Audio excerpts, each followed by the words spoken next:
Did you know that when you go to your CY Panthers homepage, you have a virtual encyclopedia at your fingertips? And I'm not just talking about Google. I'm talking about the Central York Library Catalog. When you click on that button, you go to this page and can see the Central York Middle School Library. Select that, and many of you may be familiar with finding books in the catalog. But I want to direct you to the Research Information section. This has a wealth of information that have resources better than Google for you. One of the sources is the Gale database. Another one, the Power Library. The next page I'm going to show you will give you a resource on the Gale database, but then we'll look more closely at the Power Library. When you go into the Power Library, here it is, Pennsylvania Power Library, there are all kinds of different resources to choose from, including pictures.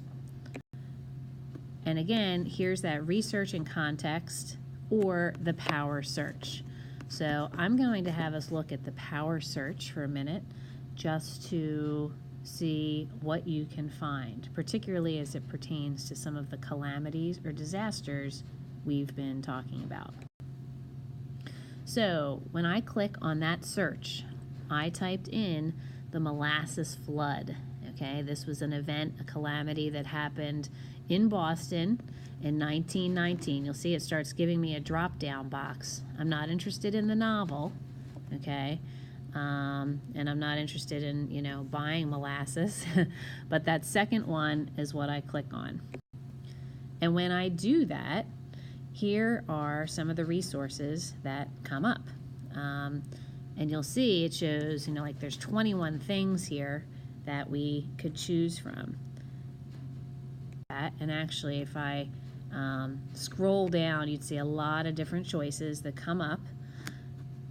This particular article, okay, is one that I clicked on, but you might have to go, further down. Keep looking through your resources. Look and see if it says it's an article, if it's a review, if it's something else. This second one, could be an option as well. But I select the one that I look first, and here it is.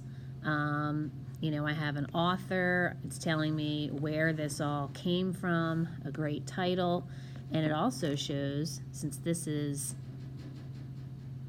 a research project where we want to look at an event and what really happened as a result of it, look at that title.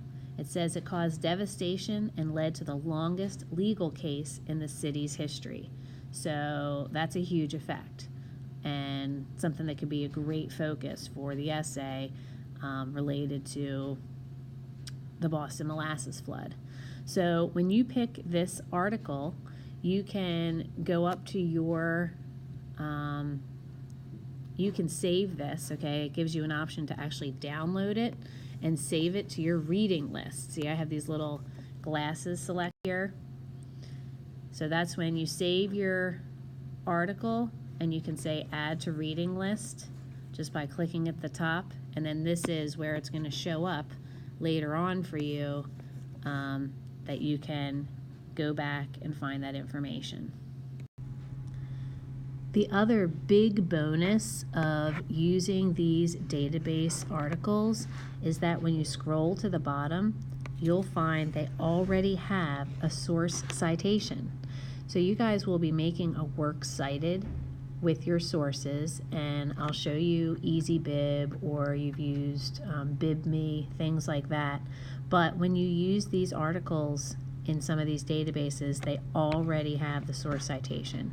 So you can literally, and it's in MLA, Modern Language Association format, you can literally copy and paste that as it's all right there ready to go for you. That are provided here. So I would make a note of these things for access to these different publications. Something that's more recent would be great to have in the newspaper.